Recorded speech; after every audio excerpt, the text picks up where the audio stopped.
ওর একটাই রূপ, নাম শতরূপ। প্রিয় সজলদা একটা কথা ঠিকই বললো যে ওর নাম শতরূপ, কিন্তু ওর একটাই রূপ আছে। ঠিকই বলেছে, আমার সজলদার নাম শতরূপ নয়, কিন্তু তিনটে রূপ আছে। কখনো কংগ্রেসের পতাকা নিয়ে, কখনো তৃণমূলের পতাকা নিয়ে, কখনো বিজেপির পতাকা নিয়ে। তার বিরোধিতা করে এরম ভাবে যে ধর্মতলায় দাঁড়িয়ে বিকাশ ভট্টাচার্য আর মোহাম্মদ সেলিম গরু খাবে, তার নাম হচ্ছে ধর্মনিরপেক্ষতা। প্রকৃত ধর্মনিরপেক্ষতা যদি দেখাতো তাহলে সেলিম সাহেব যদি শুয়োর খেতেন আর যদি বিকাশ ভট্টাচার্য গরু খেতেন তাহলে বুঝতাম এটা প্রকৃত ধর্মনিরপেক্ষতা। এসব মুখোশ আমরা অনেক দেখে নিয়েছি। ধর্মতলায় মোহাম্মদ সেলিম গরুর মাংস খাননি, কিন্তু যেটা ইম্পর্টেন্ট সেটা হচ্ছে সজলদার পার্টি বিজেপি গরুর মাংস বিক্রি করা কোম্পানি আল্লানা ইন্ডাস্ট্রিজের কাছ থেকে 550 কোটি টাকা ইলেকট্রাল বন্ড খেয়েছে। সজলদার নামে বড়নগরে যে বিজেপির পতাকাগুলো লাগানো হয়েছিল, গরুর মাংস, গরুর রক্ত, গরুর হাড় বিক্রি করা টাকায় সজলদা বিধানসভা ভোটে লড়ে এমএলএ হয়েছে। সাঁইবাড়িতে পুলিশ যায়নি, প্রকাশ্য দিবালোকে এই ব্রিজের ওপর দাঁড় করিয়ে 14 জন না 15 জন সন্ন্যাসীকে পুড়িয়ে দিয়েছিলেন, পুলিশ আসেনি।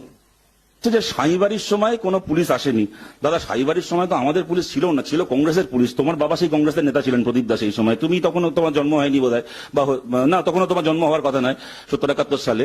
কিন্তু কেন পুলিশ আসেনি কংগ্রেসের নেতাদেরকে জিজ্ঞেস করতে হতো। তুমি এত বছর সময় পেয়েছিলে, তোমার বাবাকে এই প্রশ্ন করতে পারতে, এখন আমাকে করে কি হবে? আজকে শতরূপরা খুব আন্দোলন করে হকার উচ্ছেদ করা চলবে না। এরা হচ্ছে অপারেশন সানশাইনের একটা হকার উচ্ছেদের নাম দিয়েছিল, অপারেশন সানশাইন।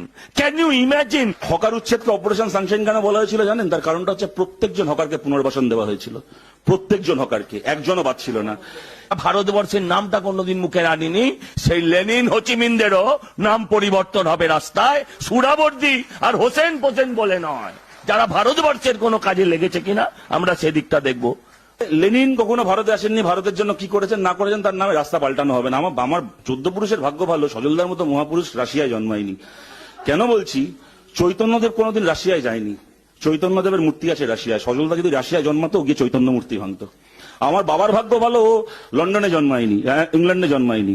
ব্রিস্টলের রাজা রামমোহন রায়ের মূর্তি রয়েছে, যদিও ইউকেতে জন্মাতো, ব্রিস্টলের রাজা রামমোহন রায়ের মূর্তি ভাঙত। আমরা ভারতীয় হিসেবে আমার গর্ব, এই পৃথিবীতে কোন রাষ্ট্রনেতার নামে পৃথিবীর সবচেয়ে বেশি দেশে রাস্তার নাম আছে আপনারা অনেকে জানেন, তার নাম হচ্ছে মহাত্মা গান্ধী।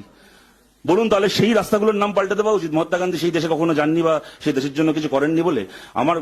আমি বলছি আমার 14 গোষ্ঠীর ভাগ্য ভালো, এসব প্রতিভাবান আমাদের সঙ্গে আছে। যা জ্বালার পুরার আমরা পড়ি, অন্ততপক্ষে রামমোহন রায়, মহাত্মা গান্ধীরা এই আপদগুলোর হাত থেকে রক্ষা পাক। তামান্নার হত্যাকারীকে এই সরকার আসার পরই গ্রেপ্তার করেছে। তমন্নার খুনিদেরকে ধরেছে শুভেন্দু অধিকারী সরকার, ঠিক কথা। একটা সরকারের কাজ খুনিদেরকে ধরা, ওনার কাছে দাবি করা হয়েছিল, বিকেলবেলায় সন্ধ্যাবেলায় ধরেছেন, আমরা তার জন্য কৃতজ্ঞ। শুভেন্দু অধিকারীর পিয়ের খুনিগুলোকে কবে ধরবেন? 4-4টে পিয়ে খুন হয়ে গেল, নিজের পিয়ের খুনিগুলোকে কবে ধরবে?